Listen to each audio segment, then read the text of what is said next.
Hey, you cartoon-loving dweeb. Are you seriously thinking of going to the next high school reunion? Oh, hey, Brock. Long time no talk.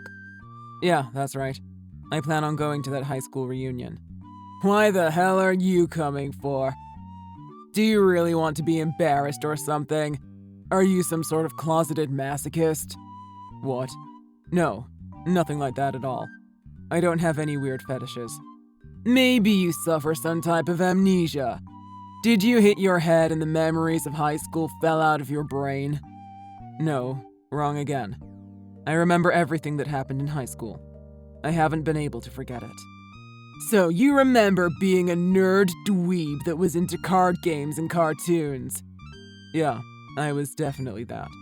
You used to take the comic books that I was reading right out of my hands, and you would also take my sketchbook from me. Oh, so you do remember. Those were some fun times for me. So then, why does that make you want to go to the reunion? Well, I have my reasons. Although you made going to high school hard by making fun of me and doing all sorts of things to me, high school in general wasn't all that bad. I have some happy memories as well. I had a good time despite what you did to me. Besides, all that made me the person that I am today. Whoa, who do you think you are? Some sort of motivational speaker? I will never forget how you cried when I ripped that comic book you were reading in half. That's always going to make me laugh. It wasn't just a comic book. It was a graphic novel. Whatever, I don't care what it was called. But I do remember you shouting something about comics being your life. I bet you haven't changed. Do you still read that crap? Yeah, I still do. I remember you saying something about how a man should be responsible for what they say. Is that why you kept up your geek lifestyle? What a waste of life you are. Wouldn't even surprise me if you said that you don't work. At this rate, you're never going to be able to move out of your mom's basement. You're right about one thing. I don't have to go to work. But that's because I work at home. Oh man, unemployed even at the age of 30. I'm not unemployed. I said I work at home. I do make money. Oh really? How much? Yearly? I make about 3. Only 3K? It only takes me a month to make that. I had a feeling that you were poor, but that was way less than I thought. Do you know what? After talking to you, it makes me want to see you even less. Seriously, don't come. You're going to ruin everything. I'm warning you. Don't. I won't let you get away with it if you do. Hey, Fred! Are you there yet? Yeah, I pulled into the parking lot a few minutes ago. Heading towards the lobby now. I'll be there soon too. ETA is 5 minutes. Do you mind waiting for me in the lobby? Yeah, sure. Man, I'm getting a little nervous now. It's been so long since we've seen everyone. To make matters worse, I can't believe they are holding it in a banquet hall of the Four Seasons. Isn't that a little too fancy for a high school reunion? It feels like I don't belong here. Relax. Everything is going to be fine. Besides, don't you work at a bank? You've done well for yourself. Even though you hated studying, you worked hard for your mom. I bet she's really proud of you. Thanks for saying that. That makes me feel a little more calm. Everything would be so much better if Brock didn't come. Even though we work for the same bank, I'm still not used to him. I just have a feeling that something bad is going to happen with him around. His presence just adds to my anxiety. Is he causing problems for you even at the bank? No, we barely have to interact with each other. I don't go out of my way to stand out either, so I've been fine. But it's going to be hard to predict what he will do at the reunion. If I went there alone, I would be scared. So I'm super glad that you said that you decided to come too, Fred. It will just be like the good old days of high school. You and I, together again. You've saved me so many times. You're my hero. Stop it. That's a little embarrassing. I'm not a hero. Heroes are people like Batman. I'm just telling the truth here. You knew how bad my home life was back then. Every day was bad for me back then. God, all the memories just came rushing back. I was weak, wore glasses, and was seriously overweight. I didn't have a place to go or any friends to rely on. But one day, we happened to sit next to each other in class, and then we became friends. You saved me, man. I'm really not exaggerating. It wasn't just by chance, though. You were easy to talk to, and we shared the same hobbies. I couldn't have asked for a better friend. We were both Brock's targets, and he never gave us a moment of peace. You could say that we had a common enemy. But since I had you as a friend, it became a little more bearable, knowing that I wasn't the only one. I can say the exact same thing back to you. Speaking of that, I read your comic book the other day again. It was as inspiring as always. It made me glad that I didn't give up on my dreams. And I bet that I'm not the only one that thinks that. You probably saved many teens and adults alike. That's why you're a hero to all of us underdogs. No matter what happens in life, I'll always be fighting in your corner. Thank you, Ashton. That means a lot to me. Despite it all, I'm really looking forward to this reunion.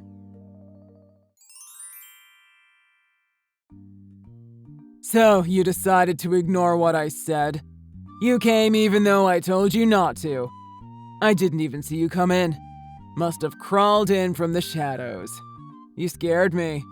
You scared me so much that my hands were shaking. My bad. Brock, I was having a good time catching up with people. What you did was uncalled for. The wine? I already said that it was my bad. But why don't you just take it as a blessing? I decorated that boring, plain white shirt of yours. I made it better. You should thank me. I made you stand out. Oh wait, you left so soon after. You never even got a chance to show it off. How sad. Why did you do it? Why can't you just leave me alone? Haven't you had enough? I already warned you not to come. You were the one that didn't listen. I'm a man of my word. It's your fault. A loser nobody like you shouldn't be showing your face here. Just because we all graduated doesn't mean that anything has changed. You're still an outcast. You should have just stayed home, you pauper. You only drag the rest of us down by showing up here. Staying home isn't really an option for me. I was part of the committee that planned this reunion. And what of it? You want some sort of medal? All you did was book the venue and send out invitations. Good for you. With all that done, you weren't needed anymore. There was no need for you to show up to the event itself. If you stayed home, you would have saved me some trouble. That's for sure. Oh well, I guess it was worth it watching you slink away. I wouldn't call it slinking. Anyway, I had some work to do and it was time for me to go anyway. So in a way, the timing was perfect. But I'm glad that I was able to see a lot of familiar faces before I had to leave. That's just pure luck. I saw you get into that Benz when you left. Oh, you saw that? After spilling the wine on you, I followed to see where you crawled off to. I never thought that you would ever be able to drive a car like that, so I just couldn't stop laughing. Did it look weird to you? Yeah, of course it did. You were just trying so hard to impress everyone, weren't you? I didn't think you would go to that far of a length for appearances. There's no way a person like you who only makes $3,000 a year can drive a Benz. That's what's so funny. I always knew that you were a loser, but now you're a poser as well. God, that's just so pathetic. A person who only graduated from high school can't own a Benz. I bet you rented it just so you can drive it to this reunion. Oh man, this is so cringe. It probably cost you a year's salary to just rent it for the night. Actually, it's not a rental. It's mine. I bought it and it's been paid in full. Stop it with the stories. You're not fooling anyone. Not on your salary. But I make about $3 million a year, give or take. What? Didn't you say it was 3,000? Did you add a few zeros by mistake? You've always made fun of me for liking comic books and drawing. But the truth is, there's a really big audience for comics. So, why are you telling me? I don't care about your weird hobbies. I'm telling you because after we graduated from high school, a studio picked up one of my comic books to be adapted into a cartoon. You have no idea how happy I was. I seriously cried after hanging up the phone. After that phone call, I didn't care about all the horrible things you did to me. None of it affected me anymore. You made me feel ashamed about my hobbies, but not anymore. I can say it out loud now. I love comic books. I love drawing. Comic books? Turned into a cartoon? I write under a pseudonym and I never put my picture in any of the books, but I'm a comic book artist. Have you heard of Double Piece or Tiger Hall? I have. I heard about how well they were selling all over the world. No way! That can't be you. You're the artist? Yup. I wrote and drew both of those. You saw those sketches and ripped my sketchbooks many times, but I kept drawing and got better and better. I guess I should thank you for that. If you hadn't destroyed my drawing so many times, I wouldn't have kept improving on the designs. No matter how many of them you ripped, I never stopped. I continued writing the stories and I continued illustrating them. What you did only caused minor setbacks in the whole scheme of things. No way. There's no way that you have gotten that popular and that rich. Rich? Oh no, not compared to you. You said that you make my yearly salary in a month. That's really impressive. I envy the fact that you can make that much. What's your secret?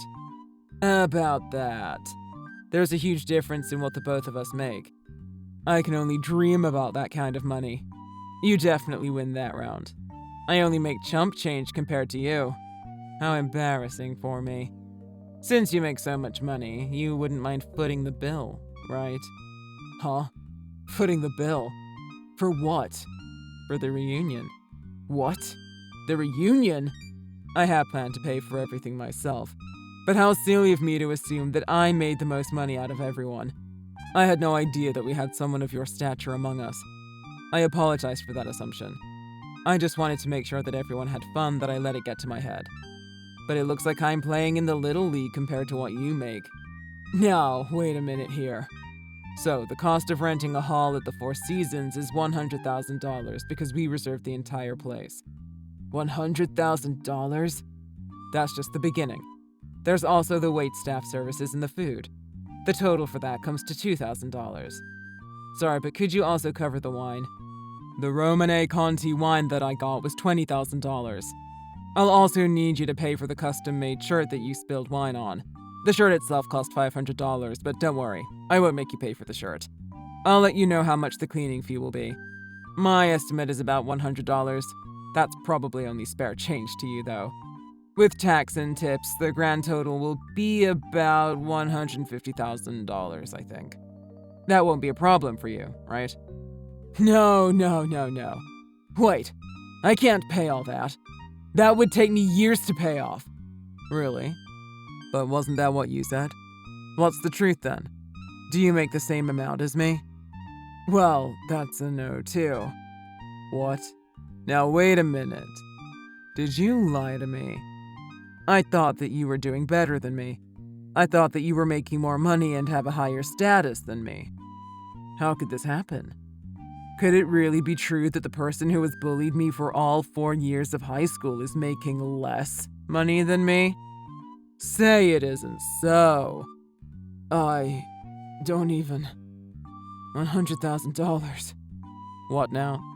Oh, are you talking about the fees for the reunion? It's not $100,000. It's $150,000. No, I'm not talking about the fees. I'm talking about my salary. I make about $5,000 a month before taxes, but I get a bonus twice a year. So, before taxes, I make about $100,000 a year. No way. You've got to be kidding me.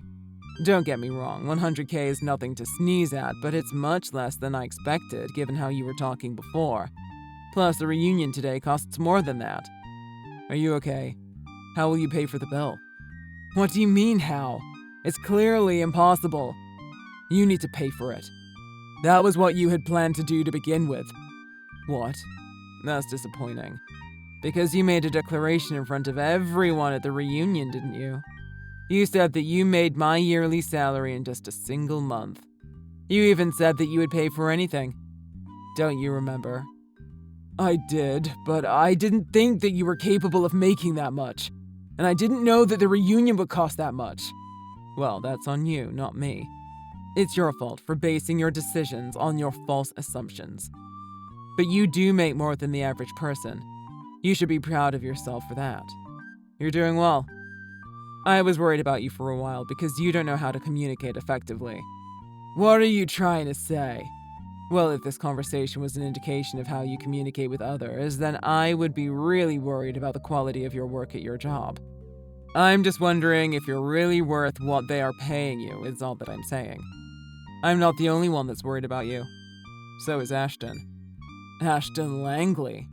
You remember him, right? You used to bully him all the time as well. He works at the same bank as you.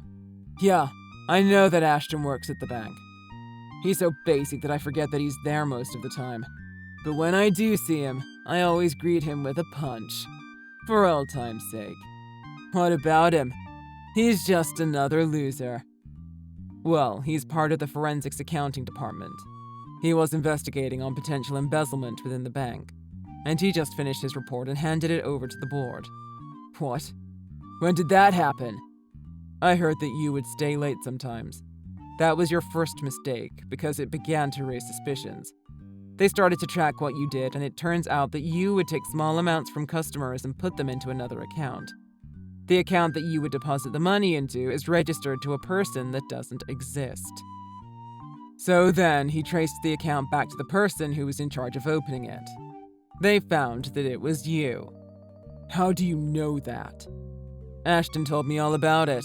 He was the one that was in charge of investigating that case. Investigating? I was one of the customers that you took money from. That's your second mistake. I don't know what you're talking about. There's no point playing dumb now. They have all the evidence already. You're lying. I didn't take any money from you. But you did. Even though Ashton is in a different department, he handles all my deposits. Recently, I recognized a discrepancy in the amount I deposit and the amount that is in my bank statements, so I asked him about it. That was when he launched a formal investigation into my account. I never expected that you would be the perpetrator, so I was surprised when Ashton told me. No, it wasn't me. I would never embezzle any money. Listen to what I have to say before you do anything. Sure, I can do that. What do you have to say for yourself? It's for my father. I need the money to pay for my father's surgery. Really? Because I saw your father recently and he seemed fine to me. We thought that you might use your parents as an excuse, so Ashton contacted them and we paid them a visit. That jerk is good for nothing. He shouldn't have done that. They are my parents. Ashton was only doing his job and he takes his job very seriously. He would never do anything that was illegal, unlike you. Illegal? Hardly. All I did was borrow a bit of money, that's all. That's what banks do. We take people's money and we put it somewhere else. Besides, you can't prove that I wasn't going to give that money back. I was going to return it once I had the money again. You wouldn't have known. Really? You took a total of $20,000 from me. It's all gone because you squandered it all away on gambling. What? How did you? How do I know? I have my ways. If you don't want a heavy sentence, I suggest that you turn yourself in. The judge could show leniency if you do. I was thinking I wouldn't press further charges if you showed any remorse for what you did, but your behavior at the reunion proved that you don't have an ounce of regret. Pouring wine on me was a bad idea. Chasing me out of the reunion wasn't any better. That was your third and final mistake. As the old adage goes, 3 strikes and you're out. I'm so disappointed in you. If only you would have waited a few more minutes, I would have left on my own anyway. Like I said before, I had work to do. You proved to me that you can't change. You're unredeemable. I get it, I'm sorry. I regret what I did to you. I swear I'll change. I'll become a better person. So please, give me one more chance. Are you telling me to just overlook the fact that you're embezzling money from me? Or are you telling Ashton and I to forget all the horrible things that you did to us? You have to be more specific on what you're asking forgiveness for. Any of it. All of it. I'm sorry. I'll do anything to protect the way that I've been living until now. But you already said that you would repay the cost of the reunion in front of everyone. I can't change that. For that, you'll just have to find a way to pay it. I can't help you there. For goodness sake, have you been listening? Please, just think about the situation that I'm in right now. As for your other deeds, I'm not good at lying. What? You're going to have to talk to your bank about those embezzlement charges. I plan to fully cooperate with the bank, and I'm also a man of my word. Just like in the comic books that I love so much. I stand for justice and vengeance. After that, Brock had to pay $150,000 for the reunion and for my shirt, as well as $200,000 for the amount that he embezzled. His grand total was $350,000. Since he had incurred all that debt in such a short time, it's going to take him a long time to pay it off. Not only that, but he was fired from his job for what he did. He lost his income and his social status. He hit rock bottom pretty quickly. To add to his fall, he made the news because he stole from a world-famous comic book artist. So now he is quite infamous in the world, and at the very least, all my readers know his face and name. It will be extra hard for him to find another job once he gets out of jail. Also, I heard that all his family, relatives, and friends didn't want to be associated with him. So, everyone he ever knew cut him out of their lives. He's all alone with no one to turn to. This was his first real crime, and he did turn himself in like I suggested. The judge gave him the minimum of 2 years prison sentence. If he is lucky, and if he really did learn his lesson, he might be able to get out of there early with good behavior. I think I've got my revenge. I might even use the situation in one of my stories one day. This will be a message to all the bullies out there. Be careful who you bully, because you never know who that person will turn out to be. Thanks for watching. Please hit the like button and subscribe for more videos.